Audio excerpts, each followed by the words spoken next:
5 વાગ્યાની તમામ મહત્વપૂર્ણ ખબરો સાથે હું છું હેતવી અને જે રીતે વિગતો સામે આવી રહી છે મહીસાગરથી આપણે જણાવી દઈએ બૂથ કેપ્ચરિંગ મામલે 6 કર્મીઓને સસ્પેન્ડ કરવામાં આવ્યા છે। મતદાન મથકના 4 કર્મી અને 2 પોલીસ કર્મીને સસ્પેન્ડ કરાયા છે। સંતરામપુરામાં પ્રથમપુરા મતદાન મથકનો આ વિડિયો સામે આવ્યો હતો અને આ વિડિયો બાદ જિલ્લા ચૂંટણી અધિકારીએ મોટો નિર્ણય લઈ લીધો છે। ગઈકાલે કર્મચારીઓને કારણદર્શક નોટિસ મોકલવામાં આવી હતી। तो आपने पण जणावी दઈએ आ नोटिस बाद कोने कोने सस्पेन्ड करवामां आव्या छे। रोहित काना खुशाल जे प्रिसाइडिंग ऑफिसर हता तेओने सस्पेन्ड कराया छे। तो परमार भूपतसिंह मोतीसिंह ने जो आसिस्टंट प्रिसाइडिंग ऑफिसर हता, सोलिया योगेश सोमजी जो पोलिंग ऑफिसर हता अने पटेल मयूरिका बेन शांतिलाल जो पोलिंग ऑफिसर हता। साथे पांचमा व्यक्ति राहुल जीलुभाई पोलीस कर्मी छे अने छठा रमण छगन मालीवाड़ के जेओ पण पोलीस कर्मी छे। आ 6 लोकोने सस्पेन्ड करवामां आव्या छे।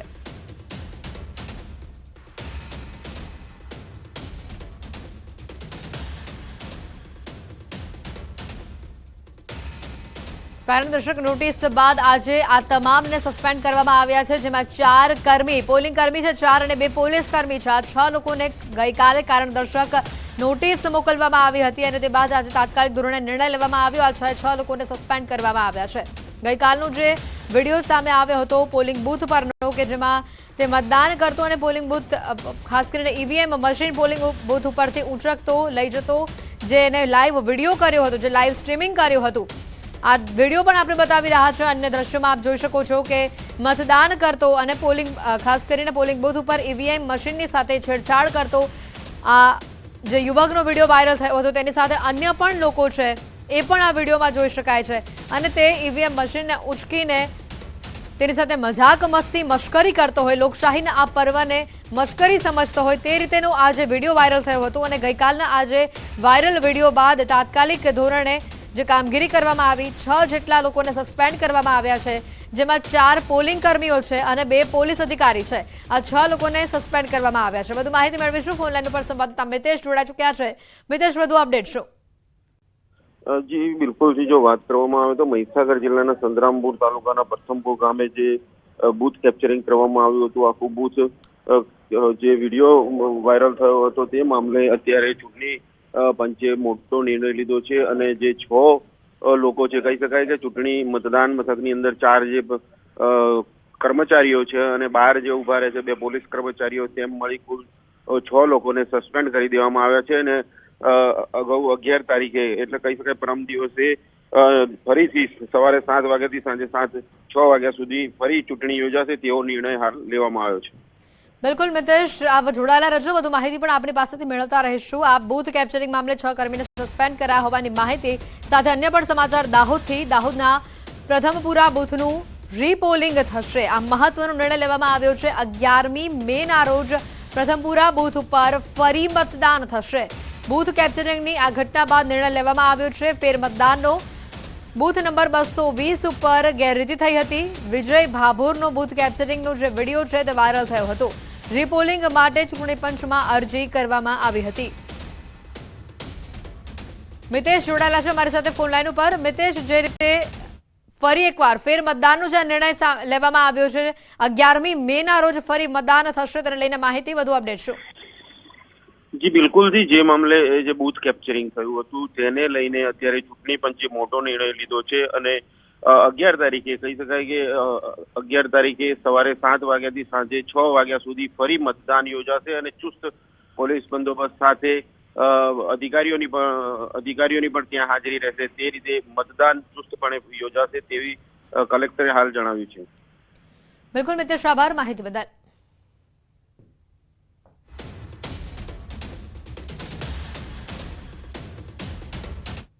આગળ વધે તો જમાઇકામાં પ્લેન રોકવા અંગે ગુજરાતમાં તપાસ શરૂ થઈ છે। સીઆઈડીને મૌખિક માહિતી મળતા તપાસ શરૂ કરવામાં આવી છે। 4 જેટલી એજન્ટોની જે સંડોવણી છે તે સામે આવી છે। સીઆઈડીની તપાસ સામે આવી છે। અગાઉના ફ્રાન્સ એરપોર્ટના બનાવ અને હાલના જમાઇકા મામલે સંડોવણી સામે આવી રહી છે।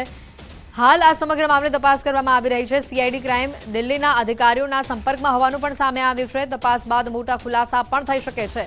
તાજેતરમાં જ જમાઇકા એરપોર્ટ ઉપર 175 ભારતીય સહિત 252 લોકો સવાર હતા આ પ્લેનમાં અને આ પ્લેનને રોકી દેવામાં આવ્યું હતું। જો કે ઘૂસણખોરીના કોઈ પુરાવા ન મળતા ફ્લાઇટને રવાના કરવામાં આવી હતી। સૂત્રોના મતે માનવ તસ્કરીની શંકાના આધારે આ પ્લેનને રોકવામાં આવ્યું હતું। અગાઉ આ જ રીતે ફ્રાન્સથી નિકારાગુઆ જતા વિમાનને પણ ફ્રાન્સના એરપોર્ટ ઉપર રોકી દેવામાં આવ્યું હતું, જેમાં ગુજરાતના પણ પ્રવાસીઓ હતા। જો કે માનવ તસ્કરીના ખાસ કરીને જે વિગતો આવી હતી તેના આધારે પર આ પ્લેનને રોકવામાં આવ્યું હતું।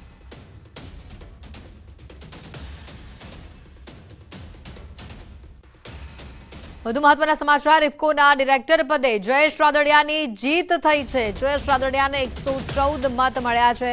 મોટા સમાચાર આવી રહ્યા છે। આજે વહેલી સવારથી જે મતદાનની પ્રક્રિયા હાથ ધરવામાં આવી હતી, 4 વાગ્યા સુધી મતદાન થયું અને તે બાદ 4.5 કલાકે મતગણતરી હાથ ધરવામાં આવી હતી અને આ મતગણતરી બાદ પરિણામ આવ્યું છે સામે। જયેશ રાદડિયાની જીત થઈ છે। 114 મતથી તેઓ વિજેતા બન્યા છે। કુલ 182 મતદારો હતા, જેમાંથી 2 મતદારો અમેરિકા હતા, એટલે 180 મત પડ્યા હતા અને 180 મતમાંથી 114 મત જયેશ રાદડિયાને મળ્યા છે।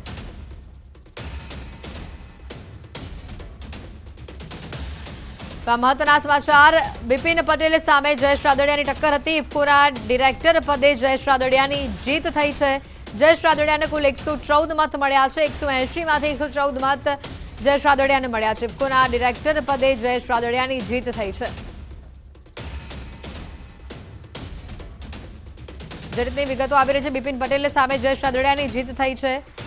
કુલ 182 મતદારો હતા, જેમાંથી 2 મતદારો અમેરિકા હોવાથી કુલ 180 મતદારો મતદાન કરવા માટે આવ્યા હતા। 180 માંથી 114 જે મત છે તે જયેશ રાદડિયાના ફેવરમાં આવ્યા છે। જયેશ રાદડિયાની જીત થઈ છે। સંવાદદાતા ગૌતમ ફોલાની પર જોડાઈ ચૂક્યા છે। ગૌતમ, વધુ અપડેટ છો?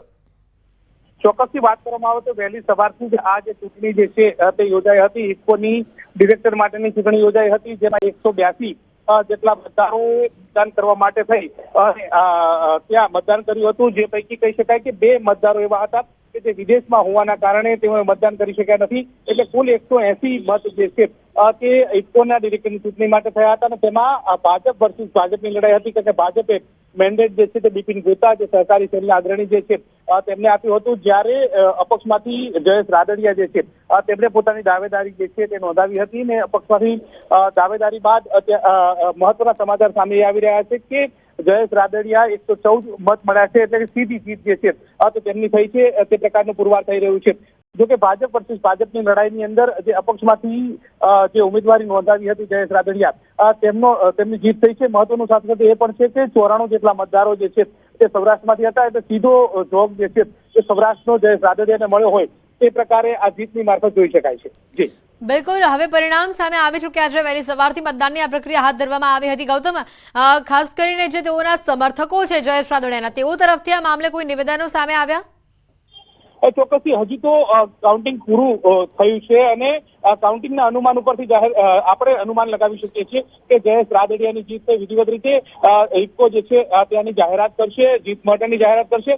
જો કે સમર્થકોમાં ખુશી હોય તે પ્રકારનું લાગી રહ્યું છે, કારણ કે અપક્ષમાંથી જે પ્રકારે દાવેદારી કરી હતી અપક્ષમાંથી તેમણે અને સંપૂર્ણ રીતે જે 94 જે મતદારો જે છે સૌરાષ્ટ્રમાંથી આવે છે, સીધો જો કે જયેશ રાદડિયા સામે હોઈ શકે છે, એટલે જયેશ રાદડિયાના સમર્થકોમાં પણ ખુશી જે છે તે જોવા મળી રહી છે અને તે પ્રકારની વાત પણ સામે આવી રહી છે। બિલકુલ ગૌતમ, મતદાન કરી આવ્યા બાદ પણ તમામ જે મતદારો હતા તેઓ પણ એક જ વાત કહેતા હતા કે જયેશ રાદડિયા જમીની માણસ છે, તેઓ ખેડૂત પુત્ર છે, એટલે અમારો મત તેઓને જશે। જ્યારે બિપિનભાઈની વાત આવે તો તેઓ એક વેપારી છે, માટે જયેશ રાદડિયાની તરફેણમાં મત પડવા એ ક્યાંક ને ક્યાંક પહેલેથી નક્કી જ હતું।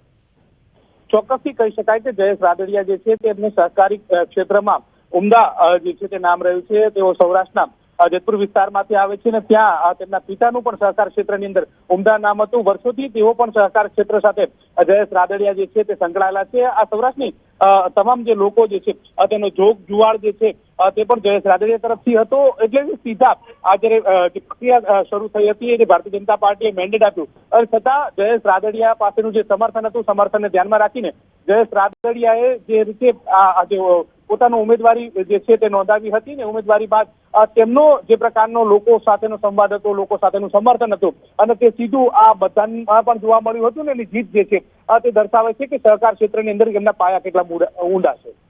બિલકુલ, મોટી સંખ્યામાં સમર્થકો પણ ખાસ કરીને જોડાયા હતા. કેટલીક સોશિયલ મીડિયામાંથી પોસ્ટ પણ આવી હતી સામે જયેશ રાદડિયાના સમર્થનમાં. ખાસ કરીને સમર્થન આપવા માટે જે મતદાન આજે કરીને બહાર આવતા હતા લોકો, તે લોકો પણ જયેશ રાદડિયાની ફેવરમાં છે અને ઘણા સમયથી તેઓ આ સહકાર ક્ષેત્રે જોડાયેલા છે. તેઓની કામગીરી ઉમદા છે, તેની પણ વાત કરી હતી. સવારે પણ આપણે ખાસ કરીને તે લોકો સાથે વાતચીત કરવાનો પણ પ્રયત્ન કર્યો હતો, ગૌતમ. એટલે હવે જ્યારે પરિણામ સ્પષ્ટ થઈ ચૂક્યું છે, આવતીકાલે પણ ખાસ કરીને આની મતદાનની પ્રક્રિયા જે છે તે હાથ ધરવામાં આવવાની છે. ચેરમેન પદને લઈને તેને લઈને વધુ વિગતો આવી રહી છે સામે. ચોક્કસથી કહી શકાય કે હવે આજે જે ડિરેક્ટરોની ચૂંટણી હતી, ડિરેક્ટરોની ચૂંટણીની અંદર જયેશ રાદડિયા જે સૌરાષ્ટ્રમાંથી આવે છે તેઓ મેદાન જે છે તે મારી ચૂક્યા છે. તેની સામે બિપિન પટેલ હતા. બિપિન પટેલ જે છે તો બિલકુલ ઇફકોના ચેરમેન દિલીપ સંઘાણી દ્વારા પણ આ જીતને લઈને પ્રતિક્રિયા આપવામાં આવી. સાંભળે તેઓને. તો ખાસ કરીને દિલીપજી, જે રીતની આ વિગતો આવી રહી છે, આપનું સૌપ્રથમ સ્વાગત છે ન્યૂઝ 18માં. આ જીત બદલ આપ શું કહેશો?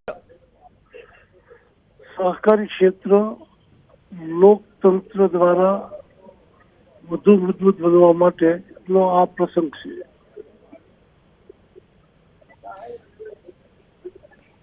બિલકુલ દિલીપજી, બિપિન ખાસ કરીને બિપિનજીને મેન્ડેટ આપવામાં આવ્યું હતું અને અહીંયા જયેશ રાદડિયાની જીત થઈ છે, તે મુદ્દે આપ શું કહેશો?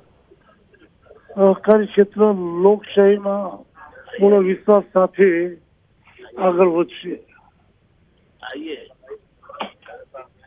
બિલકુલ દિલીપજી, જે રીતની આ જીત હવે સામે આવી છે, 111 મત જયેશ રાદડિયાને મળ્યા છે અને જે રીતે મેન્ડેટ આપવામાં આવ્યું હતું બિપિન પટેલને, અને અહીંયા તેઓએ જે દાવેદારી નોંધાવી હતી તેઓની સામે જયેશ રાદડિયાએ, આ જીત તેઓને મળી છે, શું કહેશો બદલ? એક તો તમારી વાત ખોટી છે. મીડિયા તમારા દ્વારા ખોટો અપપ્રચાર થયો છે કે જયેશભાઈએ બળવો કર્યો. 24 તારીખે ફોર્મ ભરવાનો દિવસ હતો. કોઈ મેન્ડેટની વાત નહોતી, કોઈ જગ્યાએ સૂચનાઓ નહોતી. આજ દિવસ સુધી ભૂતકાળમાં ક્યારેય સૂચનાઓ આવી નહોતી. એટલે 24 તારીખે ઇફકોનું બોર્ડ હતું, પૂરું થયું તરત જયેશભાઈએ ફોર્મ ભર્યું. ત્યાર પછીના 2 કે 3 દિવસે બિપિનભાઈએ ફોર્મ ભર્યું છે. તો બળવો કેવી રીતે? ફોર્મ તો પેલું જયેશભાઈ ભર્યું જ હતું, ત્યાર પછી આ જાણ થઈ. તો સંકલનનો અભાવ કહેવાય કે પાર્ટીએ ત્યારે એક ફોર્મ ભરાઈ ગયું છે તો બોલાવીને બેસાડીને રસ્તો કાઢવાનો હોય. બળવો જે વાત જયેશભાઈ ઉપર આવશે એ સતત ખોટી છે. 113 મત જયેશભાઈને મળ્યા છે, બિપિનભાઈને 167 ખાલી 67 મત મળ્યા છે. એટલે જે પરિસ્થિતિ હતી એમાં સહકારી ક્ષેત્રે લોકશાહીની પદ્ધતિએ જયેશભાઈને જીતાડ્યા છે. એ લોકશાહી વધુ મજબૂત સહકારી ક્ષેત્રમાં પણ છે એ બતાવે છે. બિલકુલ દિલીપજી, આવતીકાલે ચેરમેન પદ માટેની ચૂંટણી છે, આપે દાવેદારી નોંધાવી છે? આજે બધી ચૂંટણી પૂરી થઈ જશે. બધા એકનું બોર્ડ અત્યારે મળશે અને બોર્ડના સભ્યો વિશ્વાસ વ્યક્ત કરશે તો હું એ જવાબદારી સ્વીકારીશ. બિલકુલ દિલીપજી, આભાર ન્યૂઝ 18 ગુજરાતી સાથે જોડાવા બદલ. જયેશ રાદડિયાનો 111 મતોથી વિજય થયો છે, આ મોટા સમાચાર. અને તો હાલ જયેશ રાદડિયાને 113 મતોથી વિજય થયો છે. દિલીપ સંઘાણીનું નિવેદન, જયેશ રાદડિયાની જીત 113 મતોથી તેઓની જીત થઈ છે. લોકતંત્ર મજબૂત કરવાનો જયેશ રાદડિયાને 113 મત મળ્યા છે. 180 મત પડ્યા હતા, જેમાંથી 113 મત જયેશ રાદડિયાને પડ્યા છે. ગૌતમ અમારી સાથે સંવાદદાતા જોડાયેલા છે. ગૌતમ, જે રીતે દિલીપજીએ પણ વાત કરી, જયેશ રાદડિયાને 113 મત મળ્યા છે અને તેઓનો વિજય થયો છે. આ જીત બદલ તેઓએ પ્રતિક્રિયા આપી. ખાસ કરીને હવે આવતીકાલે ચેરમેન પદ માટેની ચૂંટણી છે, વધુ માહિતી શું? ચોક્કસથી આવતીકાલે ચેરમેન પદની જે ચૂંટણી જે છે તે યોજાવાની છે. મહત્વનું એ છે કે દિલીપ સંઘાણી જે છે તેમને નિયુક્તિ છે તે ચેરમેન પદ માટે પૂર્વે કરવામાં આવી હતી. પંજાબમાંથી આવતા જે ઇફકોના ચેરમેન હતા તેમનું નિધન થવાના કારણે જગ્યા જે છે તે ખાલી પડી હતી અને ત્યારબાદ દિલીપ સંઘાણી જે છે તેમની સર્વાનુમતે પસંદગી કરવામાં આવી હતી અને ત્યારબાદ દિલીપ સંઘાણી જે છે તે ઇફકોના ચેરમેન પદે બિરાજમાન થયા હતા. ત્યારબાદ હવે આવતીકાલે વિધિવત રીતે ઇફકો દ્વારા જે ચેરમેન પદની જે ચૂંટણી જે છે તે યોજાવાની છે. એટલે તાજેતરમાં જ હવે ટૂંક સમયની અંદર બોર્ડ ઓફ ડિરેક્ટરો જે છે તે તમામ લોકો એકઠા થશે. એકઠા થયા બાદ એકબીજાને સમર્થન જે છે તે કરશે. જો એમાં દિલીપ સંઘાણીને સમર્થન મળે તો સીધા દિલીપ સંઘાણી જે છે તે ફરી એક ચેરમેન તરીકે બિરાજમાન થાય તે પ્રકારની બાબતો સામે આવી રહી છે. જી બિલકુલ, આવતીકાલે ચેરમેન પદની ચૂંટણીને લઈને આજે ડિરેક્ટરોની આ મીટિંગ મળવાની છે, તેને લઈને કોઈ માહિતી ગૌતમ? ચોક્કસથી કહી શકાય કે જે પ્રકારે જયેશ રાદડિયાની જીત થઈ છે એટલે સીધી વસ્તુ એ દર્શાવે છે કે તેમનું પણ સમર્થન જે છે તે સીધું દિલીપ સંઘાણીને મળે એ પ્રકારની પણ એંધાણ જે છે તે વર્તાઈ રહ્યા છે. સાથે સાથે ડિરેક્ટરો જે છે તે પણ આ મુદ્દે પોતે જે પક્ષે રજૂઆત કરવાની છે, પરંતુ સૌથી મોટું ક્ષેત્ર છે તે કરાય છે 60,000 કરોડ નું ટર્નઓવર ધરાવતું આ ઇફકો જે છે અને તેના ચેરમેન પદ માટે થઈ અને જે ચૂંટણી યોજાવાની છે, એટલે સ્વાભાવિક છે કે અગાઉ પણ મહત્વના નિર્ણયો સાથે એની પણ ચર્ચા થતી હોય છે. સાથે સાથે આ અંતર્ગત સહકારી માળખું કેવી રીતે સુદૃઢ બને તે માટેની પણ ચર્ચા થતી હોય છે. તમામ પ્રકારની ચર્ચા જે છે તે થતી હોય છે. ત્યારબાદ ચેરમેનને લઈને મહત્વની ચર્ચા જે છે તે બેઠકની અંદર થતી હોય છે અને તે મુદ્દે ચેરમેન દ્વારા જે વિવિધ નિર્ણયો લેવામાં આવતા હોય છે તેને લઈને પણ આ બેઠકની અંદર ચર્ચા હોય છે. આ તમામ પ્રકારની ચર્ચા બાદ ચેરમેન કોણ બનશે તે માટે નક્કી થતું હોય છે અને સામે પક્ષે જે ઉમેદવાર હોય છે તેને ડિરેક્ટરો સહિતના જે પેનલિસ્ટ છે તે સમર્થન કરતા હોય છે અને તે પ્રકારની બાબતો પણ આમાં જોવામાં આવતી હોય છે. બિલકુલ, એટલે ડિરેક્ટરોની આ મતગણતરી પૂર્ણ થયા બાદ જયેશ રાદડિયાની જીત બાદ હવે જે બેઠક મળશે તે ઘણી મહત્વની માનવામાં આવી રહી છે અને કાલે 21 જેટલા ડિરેક્ટરો ચેરમેન પદ માટે મતદાન કરવાના છે ગૌતમ. એટલે એ પ્રક્રિયા અને એ પ્રક્રિયા પહેલાની આ બેઠક બંને મહત્વની. ચોક્કસથી કહી શકાય કે બહુ જ મહત્વની જે બેઠક જે છે તે મળશે. તમામ બેઠકોની અંદર હુંકાર ભરવામાં આવશે તો આજે જ ચૂંટણી સંપન્ન થઈ જાય તે પ્રકારના પણ એંધાણ વર્તાઈ રહ્યા છે. પરંતુ વાત એ છે કે સહકાર ક્ષેત્રનું સૌથી મોટું માળખું, મોટા માળખાના ચેરમેનને લઈને હવે કોણ ચેરમેન નિયુક્તિ થાય છે તે મુદ્દે હવે સૌ કોઈની મીટ જે છે તે મંડાયેલી છે. બિલકુલ, આ શક્યતા અહીંયા પૂર્ણપતે જોવા મળી રહી છે કે આજે જ ચેરમેનને લઈને ખાસ કરીને જે નિર્ણય છે તે આવી જાય. ગૌતમ, આભાર માહિતી બદલ. તો ઇફકોના ડિરેક્ટર પદે જયેશ રાદડિયાની જીત થઈ છે. 113 મતોથી તેઓની જીત થઈ છે અને હવે આ જીત બાદ મહત્વની એક બેઠક મળશે અને આ બેઠક બાદ આવતીકાલે જ્યારે ચેરમેનને લઈને ચૂંટણી યોજાવાની છે તેને લઈને કેટલાક મહત્વના નિર્ણયો પણ લેવાઈ શકે છે.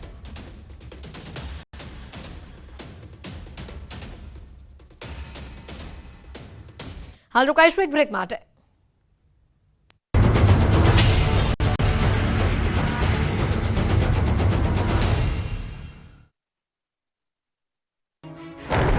ભર ઉનાળે કમોસમી વરસાદે ડાંગ જિલ્લાને જાણે કે ચોમાસાની યાદ અપાવી દીધી. અચાનક જ વાતાવરણમાં પલટો આવતા ડાંગમાં ચોમાસા જેવો માહોલ સર્જાયો. બપોર બાદ કાળા ડિબાંગ વાદળો આવી ચડ્યા અને સાંજ પડતા તો ચોમાસા જેવો વરસાદ વરસ્યો. ધીમી ધારે વરસાદ વરસતા લોકોને ભીષણ ગરમીથી રાહત મળી. ભારે બફારા બાદ સાપુતારા અને આસપાસના વિસ્તારોમાં વરસાદી માહોલ સર્જાયો. ગુજરાતનું એકમાત્ર ગિરિમથક સાપુતારામાં વરસાદ વરસતા વાતાવરણ ખુશનુમા બની ગયું. અતિશય ગરમીમાં વરસાદ પડતા વાતાવરણમાં ઠંડક પ્રસરી. જોકે ડાંગર, વરાઈ, નાગલી જેવા પાકને નુકસાની થવાની ખેડૂતોમાં ભીતિ સેવાય. મહત્વનું છે કે હવામાન વિભાગે દક્ષિણ ગુજરાતમાં કમોસમી વરસાદની આગાહી કરી છે. 11 થી 13 મે દરમિયાન દક્ષિણ ગુજરાતમાં માવઠાનો માર પડી શકે છે. જોકે હવામાન વિભાગે કરેલી આગાહીના 2 દિવસ પહેલા જ ડાંગ જિલ્લામાં વરસાદ વરસ્યો. માવઠું ત્રાટકતા અહીંના ખેડૂતોની ચિંતામાં વધારો થયો છે. ભીષણ ગરમી અને માવઠું રાજ્યના કેટલાક વિસ્તારોમાં વાતાવરણનો બેવડો માર સહન કરવાની પરિસ્થિતિ છે. હુક્કા બોલાવતી ગરમી સાથે વરસાદના પણ એંધાણ. દક્ષિણ ગુજરાતને ધમરોળશે કમોસમી વરસાદ. 11 થી 13 તારીખ દરમિયાન માવઠું ત્રાટકશે. આકાશમાંથી વરસી રહેલા અગનગોળા લોકોને દજાડી રહ્યા છે. ભીષણ ગરમીમાં લોકો બહાર નીકળતા પણ વિચાર કરે છે. ત્યારે કાળઝાળ ગરમી વચ્ચે હવામાન વિભાગે મહત્વની આગાહી કરી. ગરમી વચ્ચે રાજ્યના કેટલાક વિસ્તારોમાં માવઠું ત્રાટકવાની આગાહી કરી. 11 થી 13 તારીખ દરમિયાન દક્ષિણ ગુજરાતના કેટલાક વિસ્તારોમાં વરસાદ ખાબકી શકે છે. 11 તારીખે ડાંગમાં હળવા વરસાદ સાથે માવઠાનો માર પડી શકે છે. આ ઉપરાંત 12 થી 13 મે દરમિયાન છોટાઉદેપુર, નર્મदा, डांग, तापी, वलसाड में वरसादनी आगाही है. हमें बारिश के आसार बनते दिख रहे हैं साउथ गुजरात में मुख्य तौर पे. चौथे दिन के लिए अगर हम बात करें 11 तारीख की, उसमें जो है डांग में जो है बारिश देखने को मिल सकती है, वही लाइट रेन. साथ ही साथ अगर बात करें हम 12 तारीख और 13 तारीख की, उसमें जो है दक्षिणी गुजरात के जो हिस्से हैं मुख्य तौर पे, जिसमें से छोटाउदेपुर, नर्मदा, तापी, डांग, नवसारी, वलसाड, दमन, इनमें जो है लाइट रेन देखने को कुछ जगहों पे मिल सकता है. आगामी 2 દિવસ કચ્છમાં હીટ વેવની આગાહી. દરિયાકાંઠા વિસ્તારમાં ભેજ અને ગરમ પવન ફૂંકાશે. કેટલાક વિસ્તારોમાં માવઠાનો માર તો કેટલાક વિસ્તારોમાં કાળઝાળ ગરમીનો કરંટ. અમદાવાદ અને ગાંધીનગરમાં તો ગરમીનો પારો 42 ડિગ્રીને પાર પહોંચી ગયો છે. પરંતુ રણ પ્રદેશ કચ્છમાં પણ ભીષણ ગરમીની આગાહી છે. આગામી 2 દિવસ કચ્છવાસીઓને હીટ વેવ સહન કરવાનો વારો આવશે. अगले 2 दिनों के लिए जो है कच्छ एरिया में जो है तापमान में जो है थोड़ी बढ़त देखने को मिल गई, जिसकी वजह से हीट वेव वार्निंग दी गई है. येलो अलर्ट है कच्छ एरिया के लिए. ખેડૂતો માટે સૌથી મોટા સમાચાર. ચોમાસું વહેલું બેસવાની શક્યતા. અંબાલાલે કરી આંધી વંટોળની આગાહી. હાલમાં ભીષણ ગરમી પડી રહી છે, પરંતુ આગામી દિવસોમાં રાજ્યનું વાતાવરણ ફરી કરવટ લેશે. હવામાન નિષ્ણાંત અંબાલાલ પટેલે આગાહી કરી કે 10મી તારીખથી પ્રી મોન્સૂન એક્ટિવિટી શરૂ થઈ જશે. આ વખતે તારીખ 10મી મેથી 14મી જૂન વચ્ચે પ્રી મોન્સૂન એક્ટિવિટી થવાની શક્યતા રહે છે. ઉત્તર ભારતમાં ખતરનાક એક્ટિવિટી છે અને આરબ સાગરનું ધૂળકર પણ ચડી આવશે. આવતા અઠવાડિયે આંધી વંટોળ ત્રાટકશે. પ્રી મોન્સૂન એક્ટિવિટી દરમિયાન રાજ્યના કેટલાક વિસ્તારોમાં આંધી વંટોળ સાથે વરસાદી છાંટા પડે એવી શક્યતા વ્યક્ત કરી છે. ખાસ કરીને ઉત્તર અને મધ્ય ગુજરાતમાં તોફાની વાતાવરણ સર્જાઈ શકે છે. આ જે ગતિવિધિ જે છે તે ગતિવિધિના કારણે પંચમહાલના ભાગો, ઉત્તર ગુજરાતના કેટલાક ભાગો, મધ્ય ગુજરાતના કેટલાક ભાગોમાં આંધી વંટોળ સાથે છાંટા પડવાની શક્યતા રહે છે. કૃતિકા નક્ષત્રનો વરસાદ જે છે સામાન્ય રીતે રાજ્યમાં જૂન મહિનામાં ચોમાસું દસ્તક દેતું હોય છે, પરંતુ અંબાલાલના જણાવ્યા પ્રમાણે આ વખતે ચોમાસું વહેલું બેસે એવી શક્યતા છે. અંબાલાલે કહ્યું કે 17 જૂન બાદ આંધી વંટોળનું પ્રમાણ વધુ રહેશે. જૂનના મધ્ય બાદ આંધી વંટોળ સાથે વરસાદ વરસી શકે છે. કૃતિકા નક્ષત્રનો વરસાદ જે છે આગામી આવનાર ચોમાસું સારું જાય એવું ગણાય છે અને ત્યારબાદ આ વખતે ચોમાસું લગભગ વહેલું આવવાની શક્યતા છે. 10 થી 14 જૂનમાં વરસાદ થવાની શક્યતા છે. આ તરફ પરેશ ગોસ્વામીએ પણ ચોમાસાને લઈને આગાહી કરી. પરેશ ગોસ્વામીએ જણાવ્યું કે દેશની નજીક આવી રહ્યું છે ને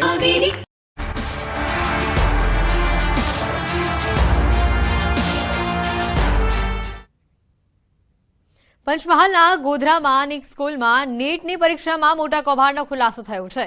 એક વિદ્યાર્થી દીઠ 10 લાખ રૂપિયા લેવામાં આવવાના હતા અને તેના બદલામાં પરીક્ષામાં ચોરી કરાવવાની હતી અને પાસ કરાવવાની ડીલ થઈ હતી, જેમાં 3 લોકો સામે ફરિયાદ નોંધાવવામાં આવી છે.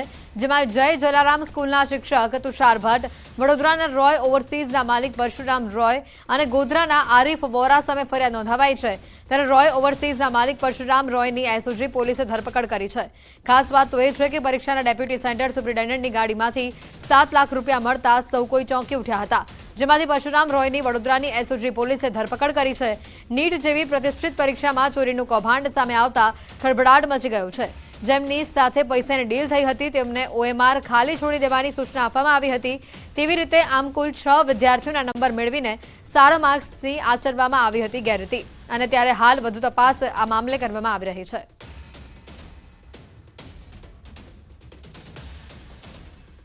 ગઈ 5મી તારીખે નીટની પરીક્ષાનું આયોજન હતું. પંચમહાલમાં ગોધરા સિટીમાં એનું એક સેન્ટર હતું. આપણે એક બાતમી મળી હતી કે અમુક ગેરરીતિઓ થવાની ત્યાં શક્યતા છે. એના આધારે આપણે તાત્કાલિક ટીમો મોકલી આપી હતી. જિલ્લા શિક્ષણ અધિકારી અને એની ટીમ ત્યાં સ્થળ ઉપર હતી. આ લોકોએ તપાસ કરી ત્યાં અને કોઈ પણ પ્રકારની ગેરરીતિ ત્યાં થવા દીધી નહોતી. એટલે પરીક્ષા જે પૂર્ણ થઈ છે એ વ્યવસ્થિત રીતે પૂર્ણ થઈ છે, પણ જ્યારે ત્યાં સ્થળ ઉપર તપાસ કરી અમુક વિગતો એવી મળી છે જેના આધારે ફર્ધર તપાસની જરૂરિયાત હોય એમાં ગઈકાલે પોલીસ કેસ દાખલ કરવામાં આવ્યો છે. એ ઉમેદવારોને ઓએમઆરની અંદર પરીક્ષા પૂર્ણ થયા બાદ જ્યારે ઉમેદવારો ખાલી ઓએમઆર છોડી દે છે ત્યારબાદ તેઓએ ઓએમઆરમાં ટીક કરાવવા માટે આ જે ષડયંત્ર રચેલું હતું તેના એડવાન્સ પેટે લીધેલી રકમ હતી અને આ રકમને હાલ તપાસ અર્થે પોલીસ એફઆરઆઈમાં જમા કરેલી છે. જેને જવાબદારી જ હતી એ ડિરેક્ટર જ પણ આમાં 5 થી 6 વિદ્યાર્થીઓ સાથે એ પૂરતા સેન્ટર પૂરતો આખું કોઈ કૌભાંડ બહારનું છે કે એ સેન્ટર પૂરતો એમણે. વડોદરાથી સમાચાર. એક્સપ્રેસ વે પર અકસ્માતમાં કુલ 3 લોકોના મોત થયા છે. ટ્રક અને ટેમ્પા વચ્ચે અકસ્માત થયું હતું અને જેમાં 3 લોકોના મોત થયા છે. કરજણ તાલુકાના હાંદોડ ગામ પાસેનો આ બનાવ છે. પંક્ચર બાદ રોડ સાઈડ પાર્ક કરેલા ટ્રકને ટેમ્પો ભટકાતા ક્લીનરનું સ્થળ પર જ મોત થયું છે, જ્યારે ડ્રાઈવર અને બીજા ક્લીનરનું સારવાર દરમિયાન મોત થયું છે. પંક્ચર બાદ ટ્રકના ટાયર બદલતી વખતે અકસ્માત થયો હોવાની આ માહિતી સામે આવી છે. જોઈ શકાય છે આ ટ્રકનો કચરઘાણ બોલાઈ ગયો છે. ટ્રક અને ટેમ્પા વચ્ચે અકસ્માત થયો હતો. તો આ સાથે જ છોટાઉદેપુરથી વિગત. અકસ્માતમાં કુલ 3 લોકોના મોત. ક્વાંટના પાડવાણી ગામ પાસે ટ્રક પલટી ખાઈ હતી. ટ્રકમાં સવાર 2 પુરુષ અને 1 મહિલાનું મોત થયું છે. વાંસ ભરીને જતી આઈસર ટ્રક પલટી હતી. મૃતકમાં 2 વ્યક્તિ રાજનાપાણી ગામના અને 1 વ્યક્તિ તલાવ ગામનો રહેવાસી હોવાનું સામે આવ્યું છે. અકસ્માત મામલે પોલીસે હાલ સમગ્ર ફરિયાદ નોંધી છે.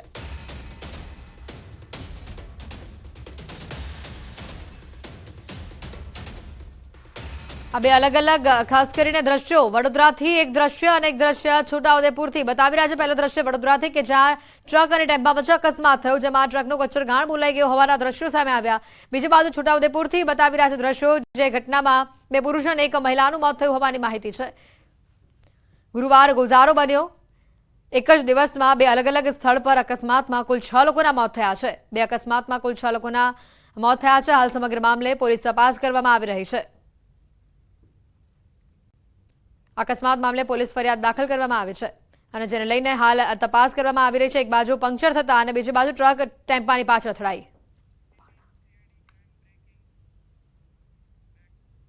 રાજ્યભરની આંગણિયા પેઢીઓમાં સીઆઈડીના દરોડા સામે આવી રહ્યા છે. બોગસ એકાઉન્ટ અંગેની ફરિયાદના આધારે તપાસ કરવામાં આવી રહી છે. આંગણિયા પેઢીઓના ખોટા વ્યવહારો અંગે દરોડા પાડવામાં આવ્યા હતા. 25 જગ્યાઓ પર 40 અધિકારીઓની ટીમના દરોડા સામે આવ્યા છે. તપાસ દરમિયાન ₹10 કરોડ રિકવર કરવામાં આવ્યા. અમદાવાદના સીજી રોડ પરની પેઢીમાં પણ તપાસ હાથ ધરવામાં આવી.